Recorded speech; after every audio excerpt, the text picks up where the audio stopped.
studios, we spoke about it. You gave hope to Sierra Leoneans that it should be. I believe that we have done exceedingly well. People talk about the effects of the change on the economy and on the people. I will answer that question two ways. Firstly, economies are dynamic. You have a policy, and sometimes they have a lag effect. You don't introduce a policy today and you expect the effect to come on today. In my own work, when I was just an academic, I did work on the monetary sector of this economy. When this economy has a shock to the money system, it takes 9 months for things to move all the way back to its long-run equilibrium. So the transmission mechanism is very slow in this country. Two, in terms of what people were expecting, I think because of all of these economists that came out to tell people what redenomination was going to do or not do, people created expectations that we never put out. One of the key things I told this country was that I was trying to reset the monetary computer or cell phone, wipe out the zeros, and hope that going forward, we will take economic policies that will make sure that we don't get viruses again. We have been in redenomination how many months? 2 months now? Yes. Almost going to 3. Yes, almost going to 3. Almost going to 3. It is too early for us to really talk about the impact on the economy. That's one. But we saw some impacts immediately because people accepted the currency when we launched. We saw a slight stabilization even in the exchange rate. Yes. But when economists put policy in place, we economists talk about all other things being equal.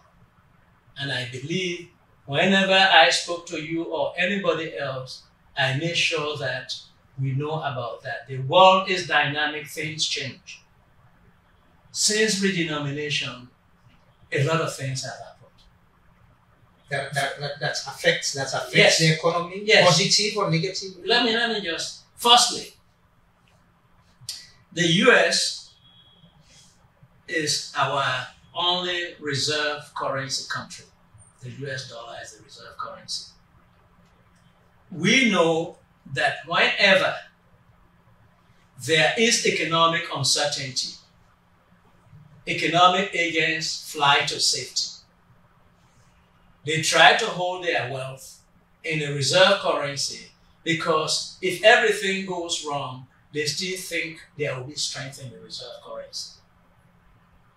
So with the economic crisis being created by COVID and now the war in Ukraine and Russia? Yes. People started flying to safety, demanding more dollars worldwide. Two, unlike us, who have a stagflation, meaning the high unemployment and high inflation, the US is in a different situation.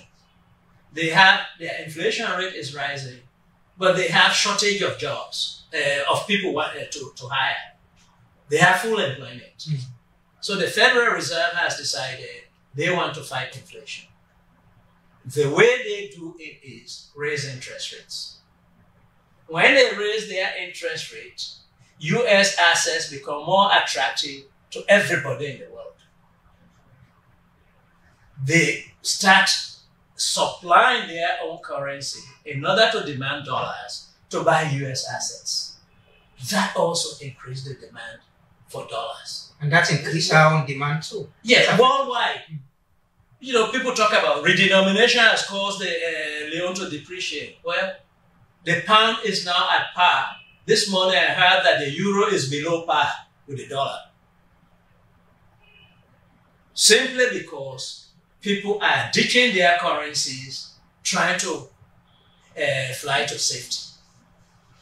The third reason that people don't appreciate, because people will always say, "Oh, the war in Ukraine, we the How we connect. How we connect."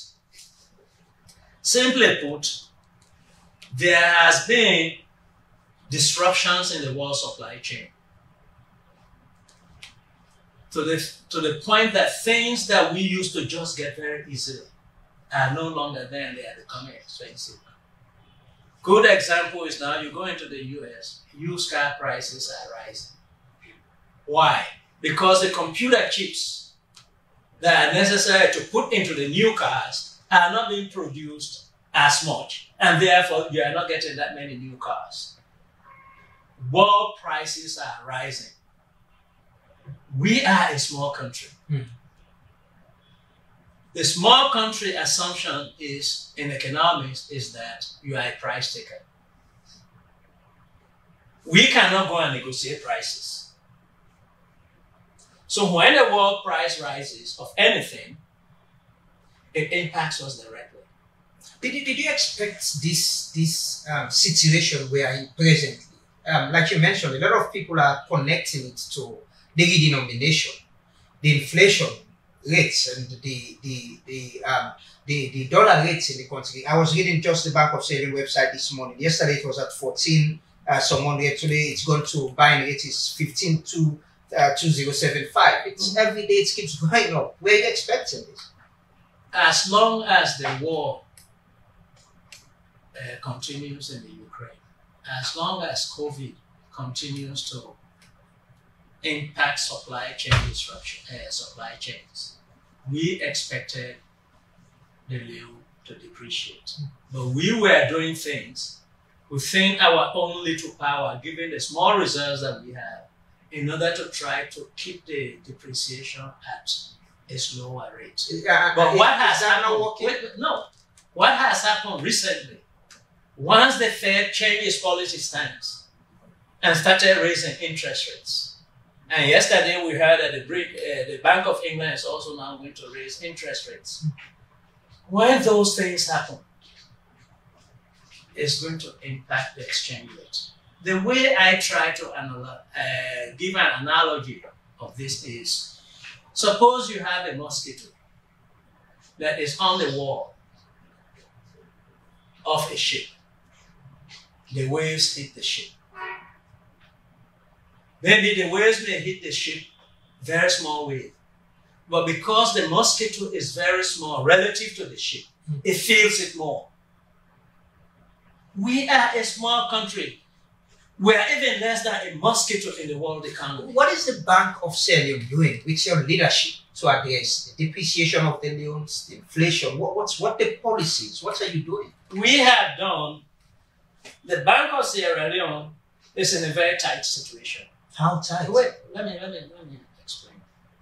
When you have stagflation, the standard remedy for stagflation is that you raise interest rates, cause people to reduce their spending. When they reduce their demand for goods, that will reduce the price level. That's what the US is doing now. But when you increase the interest rate, you cause firms to borrow less because the cost to them is high. They hire fewer people. Unemployment increases. Okay? So if we have this situation where we have high unemployment, high inflation. If we follow the policy, we want to reduce inflation, unemployment is going to rise. If we decide we want to reduce unemployment by following a looser monetary policy, inflation is going to rise. So we are between a rock and a hard place. What I have chosen as governor of the Bank of Sierra Leone, given the realities of our country, given the fact that we have two generations of Sierra Leoneans, the child soldiers and now their children, who went through those 11 years of civil war, who saw prosperity in chaos. I have to manage the situation in such a way that I pay attention to inflation, but also pay attention to state stability. Let me tell you what we have done. When COVID first started, even before we got the first case of COVID, one night I am lying in bed, having watched the news of people fighting for toilet tissue in the United States. And I said, suppose we were to find a situation here where people don't have rice, they start fighting for rice. Will the state be secure? Mm-hmm. I told myself the state will not be secure. So the next morning when I came, I called my deputy governors. I said, we have to start a special facility to bring in food into this country, to bring in medicine into this country, to bring in those essential commodities that will at least keep the peace. And that's the window you created. Yes. For importers to have access to forex. Yes. But I want to ask, what area in the private sector is demanding for more forex that you provide in Moto? Well, in reality, in theory, and even based on our agreements with our partners, we should not be providing foreign exchange to anybody. They should go to their banks. We run a flexible exchange rate regime. They should go to their banks and buy foreign exchange. That is the agreement we have. Look, people don't understand the fact that for you to get foreign exchange, you have to do two things. One is you export. Mm-hmm. If you export, you repatriate those export revenues into the country. That's one. Two is, if your citizens are sending remittances home, that's another way you get forex. The third one is you go and beg. Mm-hmm. What are we doing? Come to it. For the past 2 or 3 years, much of our foreign currency reserves that we have is coming from our donor partners. When they give you their money, they tell you how you spend it. So, for example, I talked about the special credit facility. Yeah. We negotiated that, debated with the fund for over 3 months. The IMF, you mean? Yes, for over 3 months. And I kept saying, we need to do this because our country is like no other country in the sense that we have these people who could cause trouble. With that special credit facility, who's getting more? Who's getting more? Is it those who import rice, those who come in with fuel, those who bring in cement or iron ore? Who is getting more? Well, cement is not an essential commodity in the situation. Look, we looked at food, we looked at fuel, and medicine. But for me, you have to go into my mind when I was making the decision at that time. We were not certain whether ships were going to be even coming here because of COVID. So I wanted people who have a proven record of bringing goods into this country to go now and order, tell us, I have a shipload of flour destined for Freetown. Here is the bill of lading.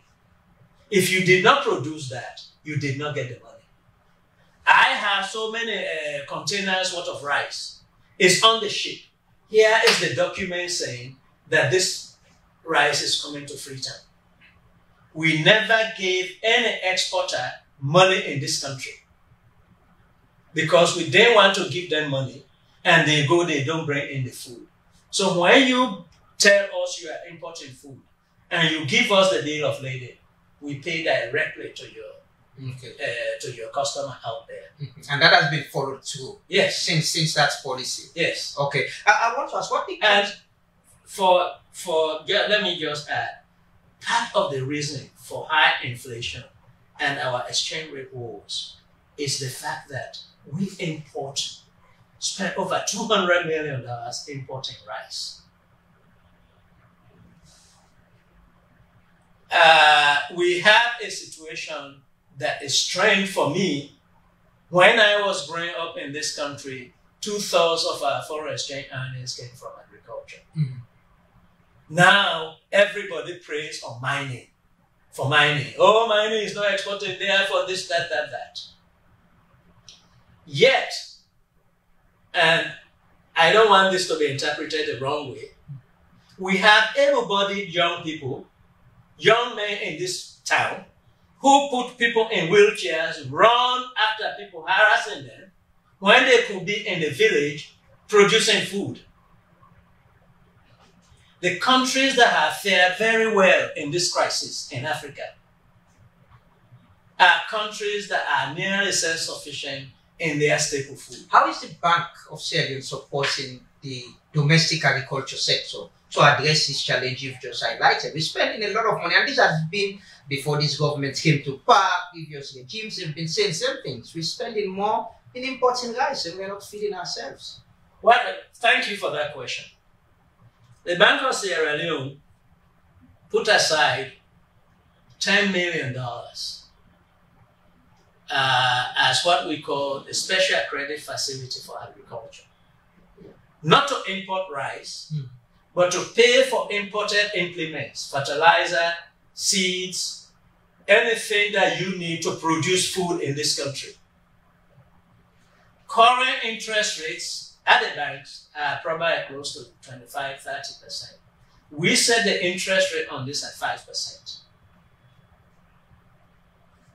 So anybody who imports these implements, who has been certified by the Ministry of Agriculture that they are legitimate and this, that, and they are therefore on the government e-voucher program, they go to their bank.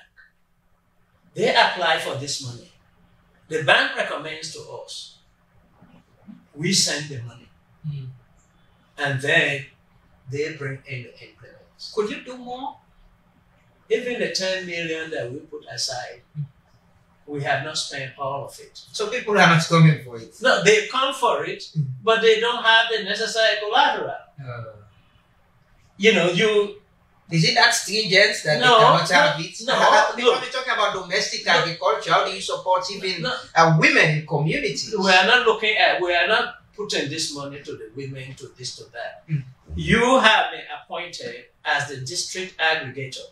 The government appointed people that they say they are the people who will be importing these inputs. Fertilizers, tractors, and all of that. We said, okay, here is this pot of money. You go to your bank, meet your bank's credit writing requirements. They recommend you to us. We approve. You get your fertilizer or you get your tractors and this, that. And we'll charge you only 5%. And by the way, to sweeten the pot, we said that unlike other loans that you get, where interest starts the moment you sign, we will not start computing the interest on this loan until whatever you imported comes into Sierra Leone. Then you will not start making payment on this loan until I think 45 days after what you imported in Sierra Leone has been here. Ideally, given the way the thing was structured, if you can bring the fertilizer, seeds and this, that, sell them within 45 days, and you pay, is a zero interest loan. But we also have to worry about the fact that in this country, we don't like to pay our debts. So the central abused. No, it's not being abused. Every facility we have put out, special credit facility, agricultural credit facility, has been zero default. Because we set the rules in such a way that there will be no default. Is it because you're not easily compromised? People complain that you're very difficult, the policies you put in are very strict. Is that why they are not being defaulted, as you mentioned? No. It's just, look, I don't think you can go anywhere, any country where somebody will tell you that the central bank governor is friendly. My job, in an economy, you have four main actors. You have households, you, me, and everybody. We are purely motivated by self-interest. You are not here because you like me or because you like AYV. You are here to earn a living to take care of your family. Sure. We have firms. In spite of what they tell us, that they are doing something good for the nation. Their main objective is to make profits. They will do anything, just as you will do anything to get the upper hand in order to maximize your utility. They will do anything to get the upper hand in order to maximize profit. You have the government sector run by politicians. The goal, the motivation for a politician is to gain power and retain it. And therefore, they will do things in ways to maximize their own objective. You have the foreign sector. Their goal, they are not coming here to invest because they like us. They are coming here to make a profit. And they will bend any rules, if they can, in order to get their goals met. So when all these four sectors are trying to cheat each other, jumbling the system up, the only people that are left to straighten it is the central bank. And that's what you've been doing. And where the central banker has to have one key self-interest, which is protecting your professional reputation. How much did you understand these markets, this economy, so to speak, about the things you've highlighted, the politician with their own interest, the private sector with their own interest? That's how much did you understand it before or even when you've become bank governor of this country? It's funny, I always hear people talking about, oh, you are new, you don't understand this country. How many people in this country have gone around, interviewed business people, entrepreneurs, about what drives them, what their constraints are, and published a book on it? You have a book on that? Yes. How many people in this country have done research as to what drives how much money people hold in this country? I have done research on that. How many people in this country that have studied what drives inflation in this country? Look, it's not because when you were in secondary school, you went out and bought bread and above all that makes you an economist. I don't have to be here. All I have to do is have access to material, read about this country. I visited as often as I did to do research. So I even wrote a book on corruption in this country. And 6 months into this job, I realized I knew nothing about the depth of corruption. Then you get to know. A lot more. So that's the point. You do this research and you come proper into the work of government, meeting with different players. You get to understand, how deep things are. Yes. How much have you been able to know? Some of the things you wrote about, you did research about, in interacting with people. How much have you understood this system, this economy? Look, the only thing you need to understand in any economy is the basic thing that drives economic activity, which is self-interest. That's what we teach as economists. So when somebody starts talking to me, they come to me, oh, I want to do this for the country and this, that. I'm sitting there thinking, what is their interest? Does that interest align with how I see the country's interest to be? Look, people will say, I'm difficult. Central bankers are supposed to be that way. You have no apology for that. No. No. Look, if I had come here and tried to, quote and unquote, be compromising, let me tell you this. There was a time I had just taken this job. I was on a plane from Amsterdam to Freetown. This business person sitting near me in business class asked, I heard you are the governor of the Bank of Sweden, the new governor. I said, yes, that's what I heard too. And he said, well, you don't look like a governor. And I said, well, how is a governor supposed to look?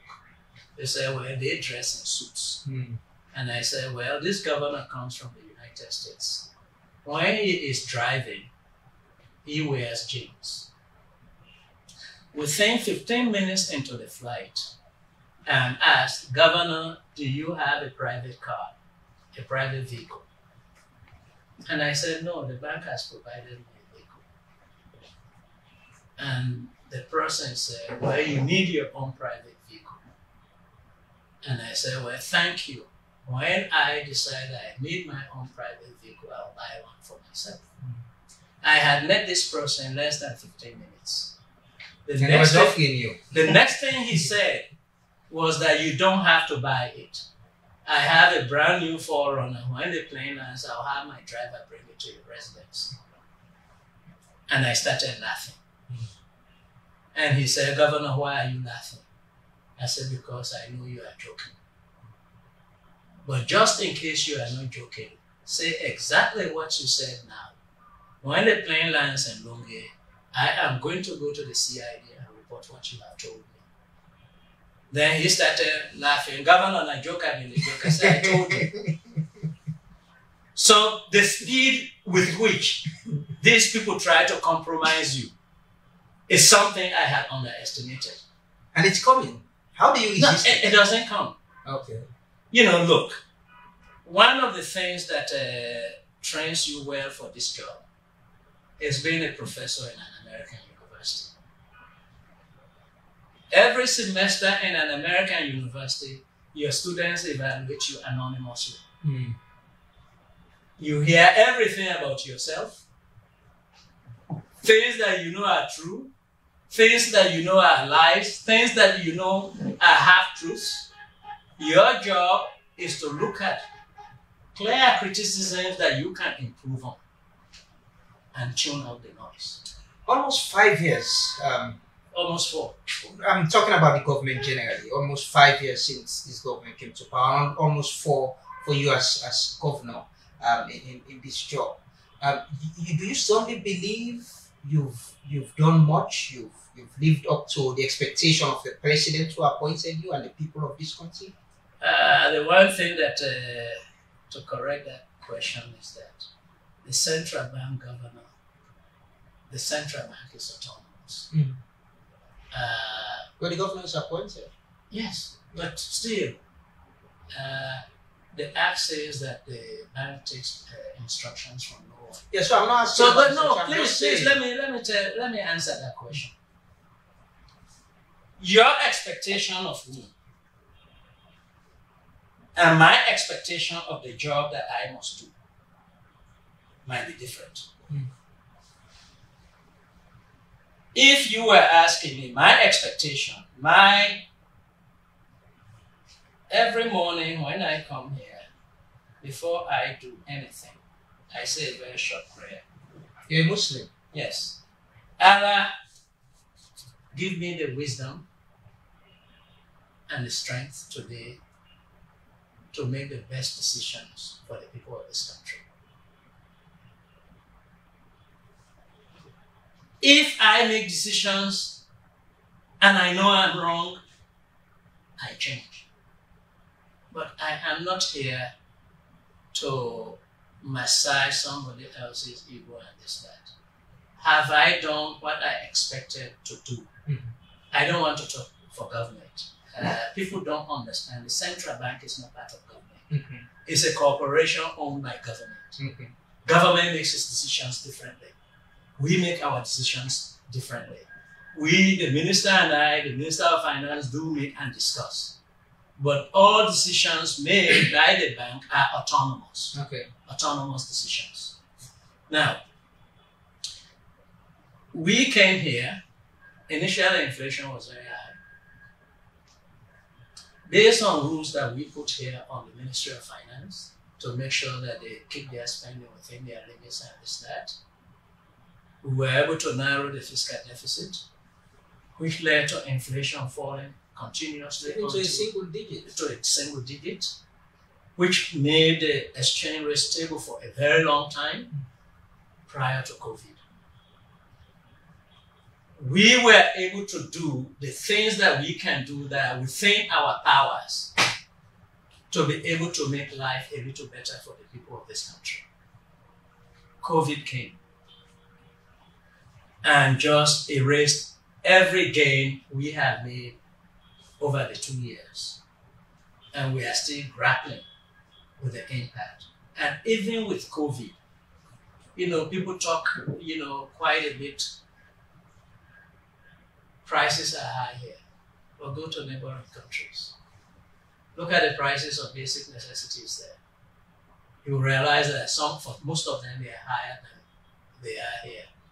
That is because the central bank was forward-thinking to come up with facilities to make sure that essential commodities are here. And where else do I think I have done well for this country? Negotiations with our international partners. When we go and sit there, they know that the other guy on the other side is just as intelligent, if not more intelligent than they are, and that he's willing to push. You represent us better. I don't know. I'm just saying. Okay. Almost everything we have started, like when we wanted a special credit facility, they said no. We got it. When we've gone to, I won't get into a lot of things, but where they have said, this is against the agreement and this, that, we have been able to show them that we are not in violation. To do those things for this country is the greatest joy I have in this country. Finally, I want to ask you this. We are doing this interview today on a Friday, and I just read the rates on from the Bank of Sterling website. The dollar to the Leone is at 15,000. So now black market is at 16, and it keeps fluctuating. What's the hopes do you want to give to Sierra Leoneans out there that things will get better? This will stabilize. When I took this job, first press conference I gave, I told the people of this country that I will never lie to them. That I'll be honest with them. If I were to tell you that things are going to get better anytime soon, without the conclusion of the war in the Ukraine and COVID, I'll be lying to you. But this is what I think we can do to make the thing less onerous on ourselves. We need to increase production in this country. Production of the things that we need, and also production of the things that we bring in foreign currency. On that note, I want to ask, what is the mining sector contribution to the forex? I can't tell you off the top of my head. I need statistics to tell you. But the other day I was looking at forex for a specific month. I don't remember now the month. The largest contributor to forex inflow was the Bank of Australia's interest on its investments. Look, we cannot continue to have a system where we don't even know how much we export. And when we export, we don't know how much of those export revenues are repatriated. When I first came, one of the policy positions I suggested was that we impose 100% repatriation of export proceeds back into the country. And if you want to pay anybody, we know how that money is going. We didn't get that. So, in addition to increasing exports, I always tell people, if you really want to know who is responsible for the foreign exchange situation, just look at that guy every day that you see in the mirror when you go to your bathroom. We are all responsible. You know people who have never been to Manchester, they say, I'm with Manchester United. They pay for DSTV during the Premier League asking for foreign exchange. And I'm not saying don't do that, but just contribute something to the economy so that when we pay that foreign exchange, we get something back. We have young people in the country, all of them in the urban areas, no longer interested in any productive work. You know, How do we change that? You've been talking about this since. How do we... I've been talking. I am a central banker. Yeah. There's somebody in various ministries who deal with that. But for me, look, if I were to give a policy advice, thinking as a development economist, I will even say that let's start building low-income houses for people in the villages. So people can move. Yes. You know, there's always this first city bias because people in the cities can raise hell. We prioritize them over people who actually produce in order for us to earn foreign currency, in order for life to go on. So rather than thinking about making life easy in the cities, let's make life easier in the rural areas. Let's make the roads to go to the villages. Let's build schools there. Let's provide them with health care. Let's provide them with clean water. People will move back. Before we started, we were talking, you told me about how your high school life in the US. You made this job? No. High school is here. High school, okay. Your life in the US, at college life or so. You like music? Yes. As well. I just want to end this interview on this note. There is a musician, a traditional musician, of which his face, a bank uses his face and name in one of the new currencies, and he's asking to be compensated. Will he be compensated? Well, look, first and foremost, his face should not have been on the note. When we were doing redenomination, I asked my staff that I want to honor ordinary people who have not been honored in this country. So I want for the coins dead musicians who had an impact on the music and culture of this country. And I want regional balance. They brought this name to me that Suri Konde was dead. So we agreed to have him. I did not even know about his music until they gave me the name, and I went and Googled him and I started listening to some of his music, which is pretty good. And I did not know that he was alive until all the coins had been printed and we brought people to the bank, musicians to the bank, to help create a song, that song about the Leone. Yeah. And at that point, Ms. Amy Kallon asked me, why am I not on the coin? Because you are going around telling people that musicians are there. I said, because you are not dead. If you want to be on the coin, die now, then maybe I'll put you there. I said, well, even if you die now, I may not, because people will think I'm favoring you. So that was when I knew that he was alive. We've gone around this country telling people that, look, we put dead people on here. So Rekonde knew he was not dead. He should have just communicated with the bank and said, oops, you made a mistake, I'm not dead, take my picture of that thing.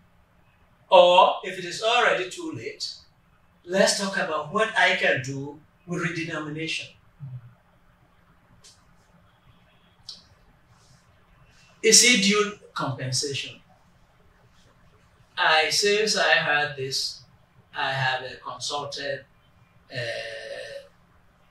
I used to be a professor, so I have professors, a copyright expert. First and foremost, we did not get his picture. His picture was not copyrighted. We got it from the internet. He put it out there in the public domain, or his agents put it out there. When we got it, we violated no rule. It was in public. It was in the public domain. 2, even if it was copyrighted, in the copyright law, there is fair use.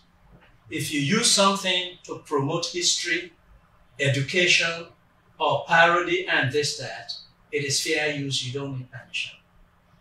And he, being a musician, He's a public figure. And you don't need permission when you use a public figure for limited purposes. So, I think Mr. Conde or whoever is pushing him took the wrong tact. He has gone to the press to litigate this, so let the press take care of it. At some point, when he decides that he is going to behave in the proper way, we can talk. Can meet with him if he wants to. Yeah, but not on this. Look, one thing I have refused to do since I came here as governor is for anybody to blackmail the bank. We are ready to talk, but not with a gun to our head. Thank you very much, Governor. It's been a pleasure speaking to you. Do you have one body you want to leave with Sierra Leoneans? The only thing I will tell people is that we are in a very difficult spot. The world has become very difficult. As much and as hard as we have tried to mitigate the impact of what is going on, certain things are beyond our control because we are a small country. Let's all pray for this war to end. Let's all pray for COVID to disappear so that the world economy will move back to where it is supposed to be. And then we can use our own way of trying to help make things better for this country. And I also want to tell the people of this country that I am gravely sorry that I am in a situation where I know we are all hurting, but I don't have the capacity to get rid of that hurt. Thank you very much, Governor. It's been a pleasure speaking to you. Well, thank you very much, and it's always a pleasure speaking to you. We'll find time to have some other conversation. About music. Thank you very much. That's the Governor of the Bank of Sierra Leone, Professor Kelfala Kallon. We've been talking about the economy and the policies by the Bank of Sierra Leone. Thanks for watching. This is AYV.